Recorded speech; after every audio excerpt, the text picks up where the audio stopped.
السلام علیکم، میں ہوں زویب جیجا اور آپ دیکھ رہے ہیں میرا یوٹیوب چینل۔ کراچی میں جو درندہ شیر ٹہلتا رہا اور لوگوں کی جانیں محفوظ رہی، اس کے مالک نے جو بیان ابتدائی دیا تھا وہ جھوٹا نکلا۔ اس کے مالک کا کہنا تھا کہ وہ اس شیر کو اور اس کچھوے کو، جو کہ دونوں بیمار تھے، ان کی دوائی لینے کے لیے اسپتال جا رہا تھا، اور اس نے ابتدائی طور پر صدر تھانے کو یہ بیان دیا تھا۔ لیکن جب محکمہ وائلڈ لائف نے جو شیر تھا اور کچھوے کا جب چیک اپ کیا، طبی معائنہ کیا، تو معلوم ہوا کہ دونوں جو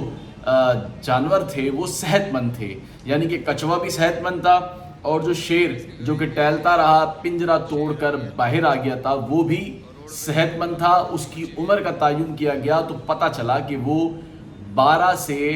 14 سال کے لگ بھگ اس کی عمر کا تعین ہوا تھا، اور ساتھ ہی اس کی افزائش، یعنی کہ جو معاملہ تھا وہ یہ تھا کہ اس کی افزائش کرانے کے لیے، اس شیرنی سے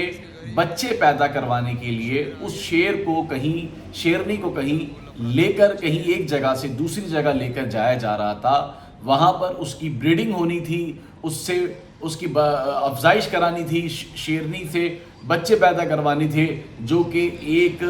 بہت بڑا یہ کہہ لیں کہ دھندا، کاروبار، قانونی بھی اور غیر قانونی بھی کراچی میں اس وقت جو ہے وہ چل رہا ہے۔ یہاں پہ پہلے شیر جو ہے وہ فارم ہاؤسز میں رکھے جاتے تھے، لیکن اب یہ درندے شیر جو ہوتے ہیں انہیں گھروں میں رکھنے کی روایت بھی شروع ہو گئی ہے، اور پالنے کے لیے بھی اسے چھت، یعنی کہ جو اپارٹمنٹس یا عمارتیں ہوتی ہیں اس کے اوپر جو چھت بنی ہوتی ہے، وہاں پر اسے جو وہ رکھا جاتا ہے۔ اور یہاں پر بھی اسی طرح سے ہوا کہ گارڈن کے علاقے میں یہ شمس الحق نامی جو مالک ہے اس نے وہاں پر رکھے ہوئے تھے، اور وہاں سے لے کر اسے فارم ہاؤس میں لے جایا جا رہا تھا، جہاں پہ اس سے بچوں کی افزائش کرانی تھی، بچے پیدا کروانے تھے۔ لیکن جس طرح سے شیر کا جو پنجرہ تھا وہ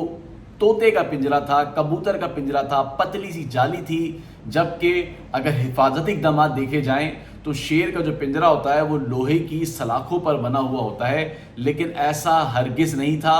بلکہ طوطے اور کبوتر کی جالی والا جو پنجرہ تھا وہ رکھا گیا تھا۔ جیسے ہی شیر کو شور اور ہارن کی آوازیں سنائی دی گئیں تو وہ ایک دم سے بپھر گیا، اور پھر اس نے پنجے مارے، اور پنجے مار کر وہ وہاں سے باہر نکل آیا، اور باہر نکل آیا تو لا علمی دیکھیں کہ پیچھے کوئی تھا ہی نہیں، پتہ ہی نہیں چلا۔ لوگوں نے بتایا کہ پیچھے جو شیر تھا وہ اتر گیا ہے، پھر مالک نے گاڑی سائڈ پہ لگائی اور پھر اس شیر کے پیچھے بھاگتا رہا، لیکن لوگوں کا رش اتنا زیادہ تھا کہ اسے پکڑنے میں ناکام ہوا۔ پھر وہ ایک اپارٹمنٹ کی بیسمنٹ میں چلا گیا، پھر وہ نیچے بیٹھ گیا، خیر یہ ساری باتیں۔ لیکن جو صدر تھانے کو بیان دیا تھا مالک نے وہ جھوٹا ہے، سارا بیان جو ہے وہ جھوٹا نکلا ہے۔ محکمہ وائلڈ لائف نے وہ بیان جو ہے وہ رد کر دیا،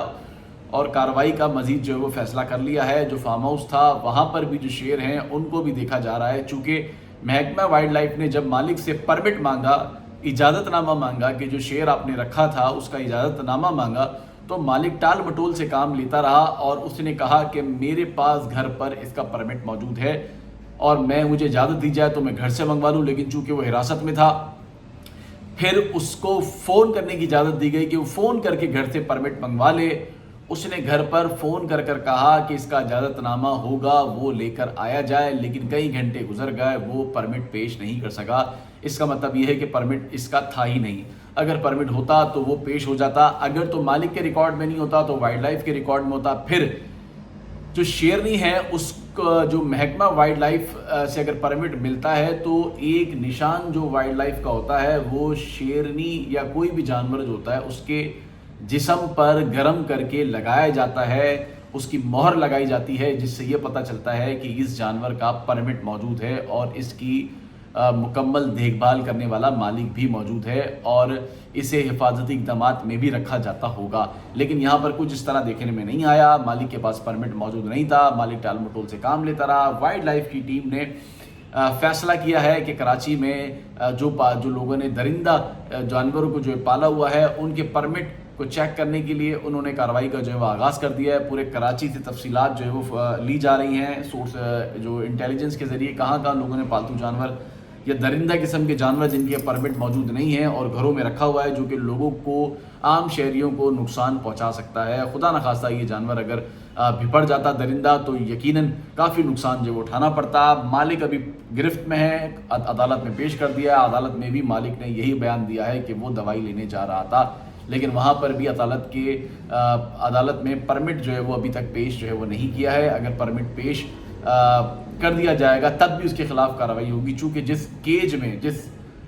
پنجرے میں اس کو لے جا رہا تھا وہ پنجرا